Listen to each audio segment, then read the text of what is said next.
এই স্টিকারটা হচ্ছে আমাদের সবচেয়ে পুরানো এবং সবচেয়ে সেল করা স্টিকার, দারাজ থেকে শুরু করে সব জায়গায় আমরা এটা সবচেয়ে বেশি স্টার্ট করছি। এটা হচ্ছে গিয়ে মানুষ ট্যাঙ্কের উপরে লাগায় এবং বাইক যখন চালানো স্টার্ট করে তার আগে এটা দেখে সবাই মনে করতে ট্রাই করে যে বিসমিল্লাহ বলে শুরু করা উচিত। আরেকটা মজার বিষয় হচ্ছে গিয়ে এখানে দেখেন আম্মু বলেছে ড্রাইভ স্লো। সবার মাই কিন্তু এই টাইপের কথাগুলো বলে। তো এখানে হচ্ছে গিয়ে আবার একটা মজার বিষয় হচ্ছে গিয়ে অনেকে এসে বলে যে আম্মুর পরিবর্তে বউ লিখে দিতে, যে বউ বলেছে ড্রাইভ স্লো। তো আমাদের কাছে এটা অনেক রিকোয়েস্ট আসছে। তারপরে একটা সমস্যা হচ্ছে গিয়ে বাইক চালাতে নিলেই কেউ একটু পরপর এসে বলে যে ভাই চাবিটা একটু দেন। সেই জন্য আমরা একটা স্টিকার বানাইছি, সেটা হচ্ছে গিয়ে চাবি চাইয়া লজ্জা দিবেন না। তো এইটা হচ্ছে গিয়ে একটা স্টিকার। আবার এইটার রূপক হিসেবে আমরা আবার এখানে একটা করছি, এটা হচ্ছে গিয়ে কিরিং। ধরেন অনেকের হচ্ছে গিয়ে চাবিতে এটা লাগানোই থাকে।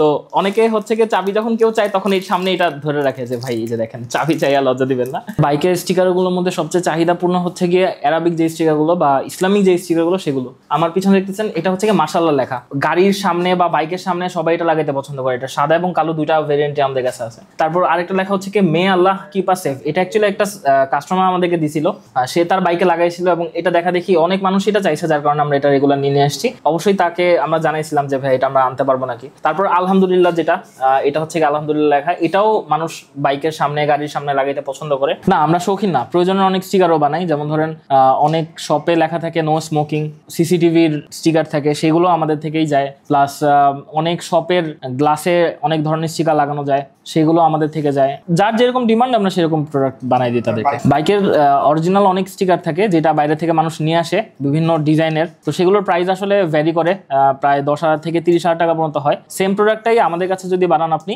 সেক্ষেত্রে 5 থেকে 8,000 টাকার মধ্যে আমরা কমপ্লিট করে দিতে পারবো। প্রতি মাসে প্রায় 400 থেকে 500 কাস্টমার আমাদের ডিল করতে হয়। আবার কখনো কখনো সেটা আবার কমে যায় বিভিন্ন ধরনের কারণে, দেশের পরিস্থিতির উপর অনেক কিছু নির্ভর করে। আসলে কাস্টম স্টিকার আমি সবসময় চাইতাম যে আমার বাইকে আমার নাম লেখা থাকবে, কিন্তু সেরকম কোনো ফ্যাসিলিটিস তখন ছিল না। চিন্তা করলাম যে কিভাবে এই জিনিসটা স্টার্ট করা যায়। মার্কেটে ঘুরতে ঘুরতে দেখলাম যে আচ্ছা ঠিক আছে, আমি চাইলে কয়েকটা জায়গা থেকে কিছু মেটেরিয়াল আইনা কিছু নিজে কাজ করে করে এটা করা যাবে। তখন থেকে স্টার্ট করলাম কাস্টমাইজ স্টিকার। তো কাস্টমাইজ স্টিকার যখন আমি আমার বাইকে লাগালাম, আরো 2-4 জন আমার কাছের ভাই ব্রাদার বললো যে আচ্ছা ঠিক আছে আমারটাও বানায় দাও। তো বানাইতে বানাইতে দেখলাম যে এটার একটা হিউজ ডিমান্ড আছে। তো ফার্স্টে হচ্ছে গিয়ে ব্যাপারগুলো হচ্ছে গিয়ে মানুষ ইউটিউব আর ফেসবুকে বেশি প্রমোট করতো।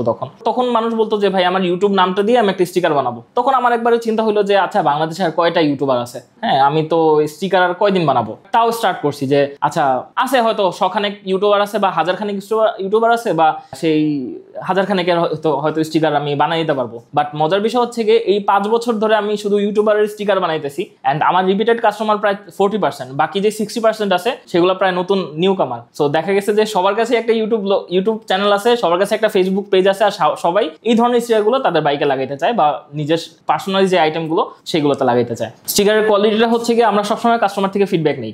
আমাদের প্রত্যেকটা কাস্টমারের ডাটা আমাদের কাছে থাকে। সবাইকে আমরা সবসময় আস্ক করি যে ভাই আপনার স্টিকারটা কেমন আছে, কেমন চলতেছে। অনেক সময় দেখা গেছে যে আমাদের তো প্রত্যেকটা আলাদা ব্যাচ থাকে, সব ব্যাচ সবসময় সেম হয় না, কখনো কখনো কোনো ব্যাচ খারাপ পড়ে। তো সেই কাস্টমার যখন ফিডব্যাক দেয় যে ভাই আমার এই ব্যাচটা ভালো পড়ে না, আগে স্টিকার ইসলাম ভালো পড়ছে বাট এটা কিন্তু থাকতেছে না, তখন আমরা তাকে আবার রিপ্লেস করে দিই। তখন আমাদের এন্ড থেকেও আমরা ট্রাই করি যে এটা কেন হইলো, তো এই প্রবলেমটা সলভ করে তখন আমরা আবার রিপ্লেস করে দিই। সো দেখা গেছে মোস্ট অফ দ্য টাইম আমাদের এই রিপ্লেস আর কি এমন কোনো কাস্টমার নাই আমাদেরকে এসে বলছে যে আপনাদের স্টিকার আমার কাছে থাকে নাই, তো তাকে আমরা রিপ্লেস করে দিই নাই, কোনো না কোনো ওয়েতে তাকে আমরা রিপ্লেস করে দিছি।